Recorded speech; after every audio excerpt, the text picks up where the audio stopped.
Il y a eu un acte antisémite qui a ému la communauté juive. C'est cet arbre en hommage à Ilan Halimi qui a été abattu. J'ai pas vu de réaction de votre part. Vous avez remarqué que je n'ai rien dit sur l'attentat qui a eu lieu contre une mosquée. Pourquoi vous ne m'en avez pas parlé? Mais on peut en parler et vous en Non, parlez non, non, évidemment. non, non. En Seine-Saint-Denis, ce jeune homme juif tué, torturé par le gang des barbares en 2006. L'un de vos députés, Éric Coquerel, a réagi, a dit que c'était un acte antisémite. J'ai pas vu de réaction de votre part sur cet acte qui a ému, blessé Et alors, beaucoup de qu'est-ce personnes. que vous en avez déduit? Mais pourquoi ne pas le dire clairement Voilà. Jean-Luc Mélenchon, votre député Éric Coquerel l'a affirmé, mais j'ai pas vu de réaction de votre part. 71. Vous allez poser la question à 71 députés. Il était en l'occurrence député de la circonscription, Voilà. ça s'est produit. Eh bien, on peut considérer qu'il a parlé pour nous tous. Et Oui. je vais vous dire pourquoi. Mais attendez, monsieur. je vous en Debos. prie, je vous en prie. Attendez un peu, là. Faut pas vous exciter comme Mais ça. je ne m'excite pas du tout. L'événement a eu lieu le quand?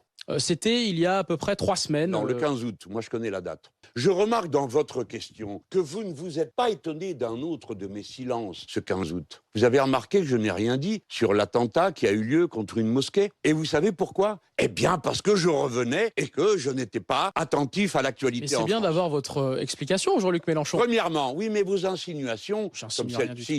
Si. Vous dites pourquoi vous n'avez rien dit, mais vous ne me parlez pas de la mosquée. Pourquoi vous ne m'en avez pas parlé? Mais on peut en parler et vous en Non, parlez non, non, évidemment. non, non, Et non. d'ailleurs, J'en parle, pas vous. il y a une hausse aussi des actes anti-musulmans. Ça a été Ah, donné par le Bon, ministère de l'Intérieur. voilà. Évidemment. Alors maintenant, je vais vous dire que je condamne évidemment un acte comme celui qui consiste à saccager un symbole. Là, c'est un symbole d'une haute portée, car quelqu'un a été assassiné dans des conditions abjectes par des abrutis, assassins et en effet antisémites qui ne méritent que notre mépris. Et donc, évidemment, comme je l'ai toujours fait, je condamne, quel que soit le crime, dès lors que c'est un crime raciste.